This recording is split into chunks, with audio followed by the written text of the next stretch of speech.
Well, welcome. My name is Chad Shelton, and I'm the Director of Innovation Technology with Albaugh. And today we're going to, here at the University of Nebraska, and we're going to talk about the CoAXium wheat production system and Aggressor herbicide. So today we're going to talk about the research that we're doing and have been conducting with the University of Nebraska and Dr. Cody Creech and his research technician around controlling feral rye, downy brome grass, and jointed goat grass with the CoAXium wheat production system with Aggressor herbicide. What's unique about this technology is a grower developed trait that was developed by the growers in the state of Colorado. It started in 2008 and has been commercially available in the marketplace for 2 years. We'll be entering our 3rd year of commercial applications with CoAXium wheat and Aggressor across the Central Plains, the Northern Plains, and the Pacific Northwest.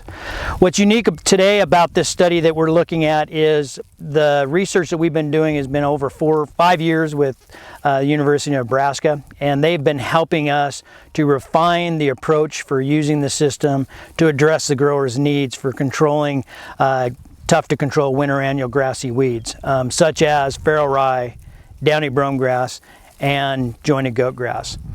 What's unique about the CoAXium wheat production system is it's really built on 4 pillars. And the first pillar is that it's a patented trait that is very unique in the fact that it's owned by the growers. It's also very important to recognize that it's driven by a herbicide, Aggressor, which is a 28-year-old molecule that has true innovation brought to it, because prior to the CoAXium wheat development, Aggressor herbicide would have killed wheat, and now today it's able to control winter annual grassy weeds in wheat production system. The third component is around the trait being developed in elite germplasm. And what's exciting about standing here today in the state of Nebraska is that the breeding program is focused in on bringing future elite varieties in the CoAXium wheat production system for Nebraska growers. But it's also being developed in both private and public entities across the winter wheat breeding technologies for the future. And both universities and private collaboration will be bringing a multitude of varieties in the future for growers to use. The trait currently today will be offered in over 11 varieties this fall for growers to plant in a hard red winter wheat background. Futures for soft red wheat and also hard red spring wheat and soft white winter wheat will be developed as well. The fourth component, and probably the most important component about the CoAXium wheat production system, is actually stewardship. This technology is going to be a great tool for growers to have in their toolbox to address winter annual grassy weeds. But as we focus in on the future, there's fewer and fewer technologies that are brought to the growers to be used as a tool in their toolbox. And only through stewardship can we actually help prolong the utility and the performance of technologies. And so stewardship will be a really, really important aspect of the CoAXium wheat production system. The bottom line goal for a grower who's using CoAXium wheat and Aggressor herbicide should be to use the technology to reduce the seed bank of the grassy weed that he's targeting. And once that seed bank is reduced, to no longer use the CoAXium wheat production system and to put it back in his toolbox when he needs it future, it'll work as well. So with that being said, the CoAXium wheat production system will be broken down today into 4 different components. The trait that's patented by the growers, the herbicide Aggressor, elite germplasm for the future, and stewardship, which is going to help us be successful not only today, but in the future with this technology.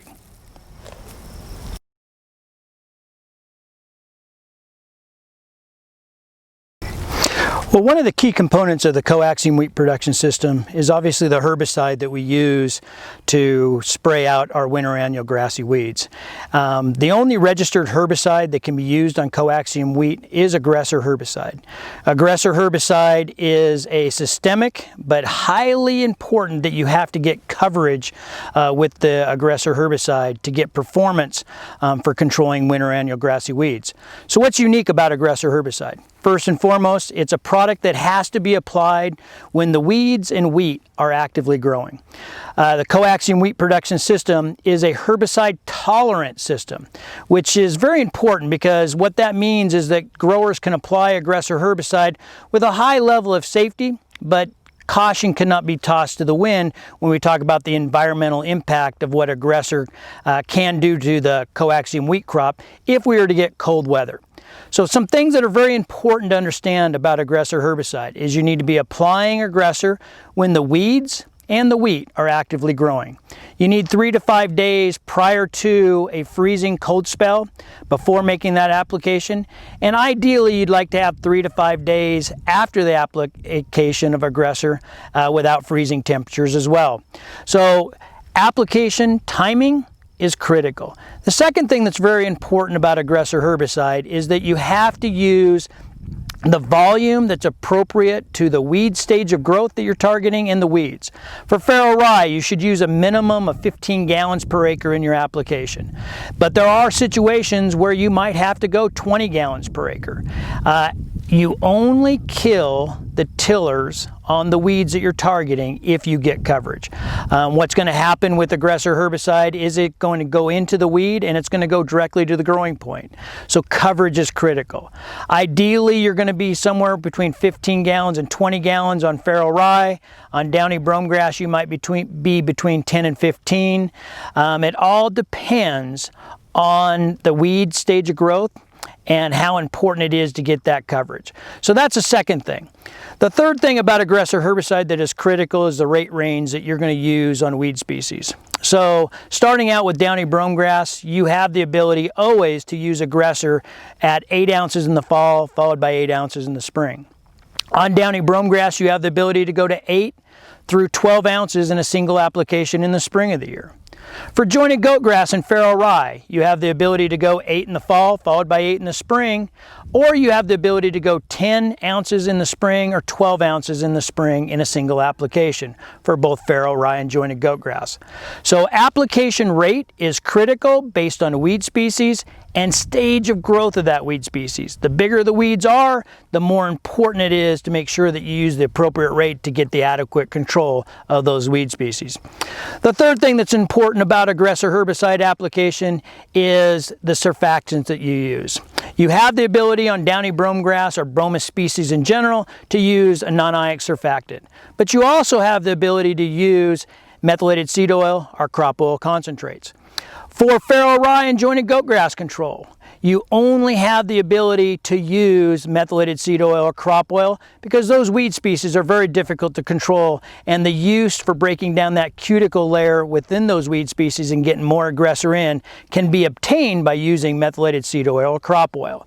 So downy brome grass, you can use non-ionic surfactant or methylated seed oil. For farrow rye and jointed goat grass, you are required only to use methylated seed oil or crop oil. So that's a third thing. The fourth thing that's very important to remember about Aggressor herbicide is that it has no activity on broadleaves. So you'll be required to broadleaf tank mix with Aggressor herbicide to control the broadleaves you're after. The only thing today that you cannot use with Aggressor herbicide would be metribuzin applications or amine formulations of MCPA or 2,4-D ester.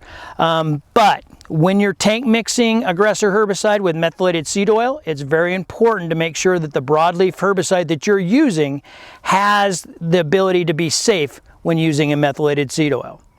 So with that being said, please consult your local ag retailer to find out the best broadleaf tank mix partner for Aggressor herbicide to control your broadleaves based on a field by field basis.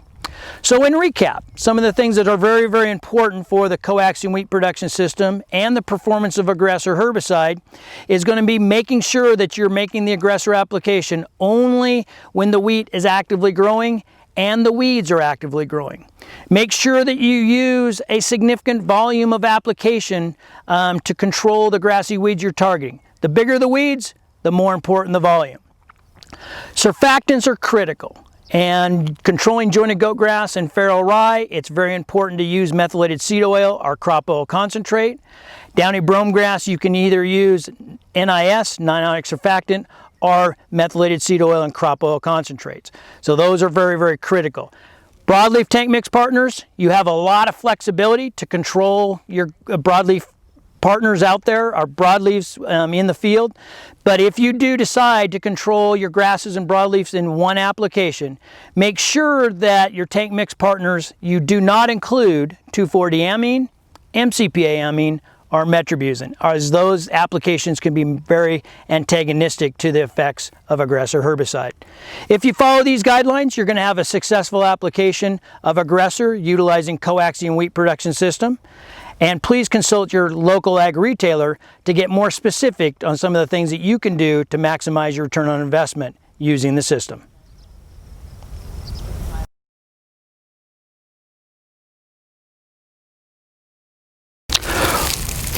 Well, we're here today to talk about the control of feral rye utilizing the CoAXium wheat production system and Aggressor herbicide. And one of the things that we felt was very, very important over the last 4 to 5 years that we've been working with the University of Nebraska, specifically Dr. Cody Creech, is to figure out how it is that feral rye as a weed species causes the grower economic stress. And that's either through yield loss through competition or through foreign matter discounts based on discounts at harvest time. So what we've done over the last couple of years is we've tried to identify some best management practices for controlling feral rye. Feral rye is a weed that targets growers in winter wheat across the United States, from Oklahoma to Kansas to Colorado to Nebraska, South Dakota, Wyoming, Montana, Washington, Oregon, Idaho. It is a common weed that is a very emotional weed, because anytime you have a miss with controlling feral rye, it's always above the wheat, and that's an emotional stress time for the grower. And so 2 years ago, we actually started a collaborative study between the University of Nebraska, Colorado, and Oklahoma, where we actually wanted to look at various levels of infestations of feral rye. On those levels of feral rye infestation, we wanted to analyze the economic loss due to competition, but also the economic impact due to foreign matter discounts in the harvested grain from a grain quality standpoint. This is actually the second year of this study being conducted at the University of Nebraska, and this is a really important one, because at the end of the day, it helps bring together the financial aspects of what the grower makes investment for the CoAXium and Aggressor system to actually having a positive impact on the grower's bottom line. So what you're going to see today is a production system and best management practices for controlling feral rye. In the plot behind me, you're going to see one of the densities of feral rye that was analyzed in this plot. We went from a 5% density to a 50% density in population on feral rye. Today, the one that's behind me is a 50% density of feral rye. So you would say this could be a worst case scenario. In many ways, we have more heads of feral rye than we do have wheat in a square foot or square meter application. So you can see the severity of the feral rye both from interplant competition, the reduction of nutrients and moisture from the wheat crop, but you can also see what the potential impact's going to be in foreign matter discount in the quality of that crop once it's harvested. So as we walk through these treatments, what you're going to see is various levels of control of feral rye, and probably one of the most important things that you need to remember, there is no such thing when we talk about weed science as 100% control of any weed. I've never rated in my 29-year career any treatments at 100%, because you're always going to have that one escape, either through a natural selection process of tolerance, a genetic mutation. But it's very important to recognize that the best that we can get is 99% control, and we work backwards from there. So with that being said, the first treatment that we're actually going to be looking at is a fall application of Aggressor to control feral rye. And you can actually see within this fall application, this is actually provided us with a high level of control versus the density of feral rye that you see here, but there are a few escapes. Those few escapes are probably more biological, so a perspective of coverage, rate, or growth stage. And I think it's really important to see that a fall application, a single application, did a really good job, but that also means that you had uniformity in the germination of your feral rye in your field, which unfortunately for you as a grower, you don't have that luxury. Feral rye will germinate from September through probably March in the state of Nebraska. And so it's very important to remember, if you start out with a high density of feral rye seeds, you're going to get multiple germinations over a prolonged period of time. So in many cases, a fall application will not look this good as it does in the trial today. But very good control, a few misses. So the next treatment that you're actually looking at is a spring application only. And if you compared that directly to the treatment that we just looked at, which was a fall application only of Aggressor, you can see that the control is not quite as good. Well, the reasons behind that is you have bigger feral rye that you're trying to control in a single application. You have coverage issues that can help mask the application of the Aggressor getting to and on all of the tillers. And you've got Mother Nature that actually is going to play a role with fluctuating temperatures in the spring of the year. So in this particular case, even though we have a high level of control opposite of the untreated check with the high density, you can still see that we have feral rye that is in this stand. Now what's important about this is, could you still manage this through a roguing application or a wicking application? Absolutely. Opposite of the untreated check that we saw previously, that is not going to be an option for either roguing or wicking for the most part because of inability to manage that kind of a population. So this is spring application only. Once again, feral rye is a very emotional weed. This would cause a grower to ask questions. Why didn't I get that control like I did in the single application where we had all uniform emergence versus a spring application? So the next treatment that we'll walk into will be a fall application followed by a spring application. So this is the third application of Aggressor, and what it is actually truly the best management practice for controlling feral rye. Unfortunately, for you as growers in the state of Nebraska, you won't always have the opportunity to do this treatment because it will require a fall application followed by a spring application. But if you are in a situation where you're going after feral rye in high densities like we see there, it's going to be really important to be able to use a fall application followed by a spring application because the feral rye has multiple germination timelines that can happen in the fall through the spring. And the second thing that's really critical about this, when you do a split application, you're using 8 ounces in the fall of Aggressor, followed by 8 ounces in the spring of Aggressor. What you're doing effectively as a grower is you're killing smaller rye in both timings. And that's really critical. So as we look at this treatment here today, you can actually see that it probably provided about 99% control of the feral rye. But you can actually see that there are one head here, one head there. Within this plot, there's actually a couple of heads that actually escaped that application. But as we went from left to right into these treatments, by far the best management practice for feral rye control when you have an intense population of feral rye, like you saw in the untreated check, Aggressor applied at 8 ounces in the fall, followed by Aggressor applied at 8 ounces in the spring, using the proper volume and proper surfactants, methylated seed oil, are going to be able to provide you with a unique control position, but also probably the best return on investment. Your goal as a producer when using the CoAXium wheat production system and feral rye is going to be to reduce the seed bank of the feral rye on a field-by-field basis. Once you've accomplished that, you want to take your CoAXium wheat production system and your Aggressor herbicide and put it back into your toolbox and wait until you have a situation where you're going to either need to control feral rye, downy brome grass, or jointed goat grass in the future, and then implement that tool again. So your successes for feral rye control: volume of application, rate, and timing.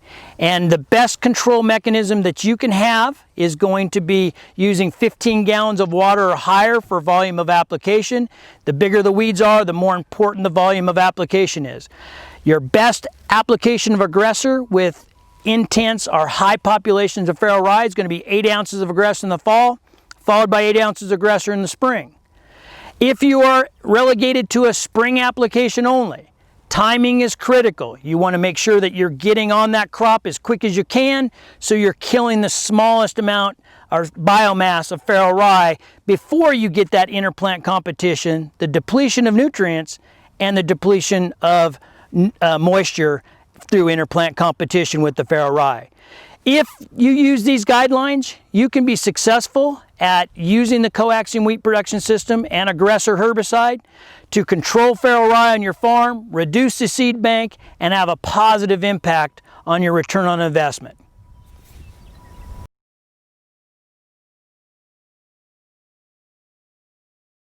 Well, the next aspect of the CoAXium wheat production system, which is probably one of the most important outside of stewardship, is actually how growers in the future will be accessing the CoAXium wheat trait. The trait itself is called Aggressor, and Aggressor is the non-GMO trait that was developed by the growers in the state of Colorado.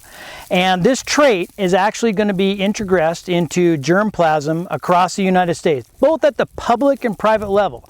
So obviously you have Colorado State University, who's been bringing this trait into their germplasm, but you also have the University of Nebraska, who is bringing this trait into their germplasm for future opportunities for growers in the state of Nebraska. And how does the bigger picture look for growers that are going to be accessing CoAXium wheat production system and varieties in the future? Well, this trait has been made available to growers through both private and public breeding entities. So currently today we have the state of Oklahoma State University breeding with this trait. We have Kansas State breeding with this trait. Obviously Colorado State is breeding with the trait. University of Nebraska is breeding with this trait. Montana State is breeding with it. You also have Washington State, Oregon State, and the University of Idaho breeding with it from a public perspective. On a private side, you have the opportunities that are going to be breeding, that are going to be coming from Syngenta AgriPro. You have our partner Lima Grain, who is breeding this trait into their germplasm, and you also have Westbred, who in the future will be bringing this germplasm into this trait into their germplasm in the future.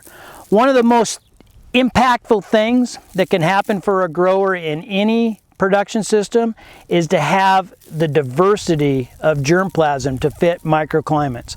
And so one of the goals of the CoAXium wheat production system was to be able to offer this trait to both public and private breeding entities, and to have a plethora of varieties that are available to growers not only in the state of Nebraska but in other winter wheat producing states across the United States. So with that being said, one of the key aspects about this year coming up in 2020 in the fall, there will be over 11 hard red winter wheat varieties that are available to producers that are going to be somewhat regionally adapted across states and microclimates.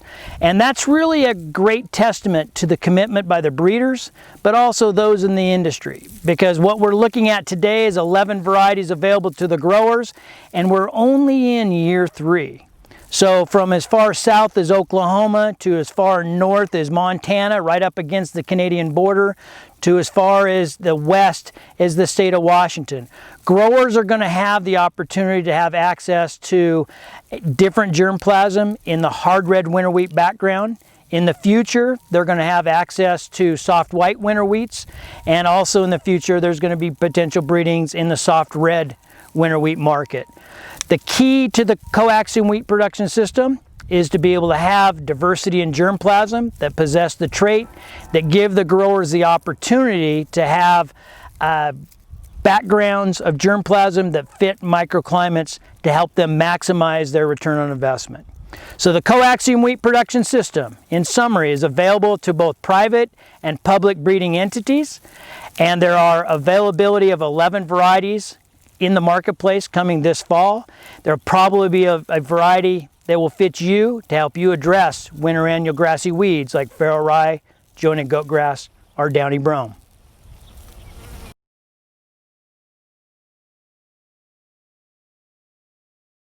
Well, we talked about the fact that there are 4 critical components to the CoAXium wheat production system when using Aggressor herbicide. And the first one that we talked about was the fact that the non-GMO trait is a patented trait that was developed by the growers in the state of Colorado. The second thing that we actually talked about was the Aggressor herbicide, and we talked about best management strategies for controlling feral rye that you see here today. We also talked about how important the Aggressor trait is, and how in the future it's going to be critical for growers to have access to germplasm with the Aggressor trait that allows them to maximize the microclimate that they're raising the wheat in and their return on investment. And we also started to talk a little bit about how important stewardship is. I would tell you today that stewardship is probably one of the most important components of the CoAXium wheat production system. The primary goal for the grower using the CoAXium wheat production system should be to use the system to reduce the seed bank of the weeds that he's targeting, whether it be feral rye that you see here today, jointed goat grass that you see in my hands, or bromus species such as downy brome grass or Bromus tectorum. Our goal should be to reduce those seed bank populations, take the CoAXium wheat production system, and put that tool back in our toolbox.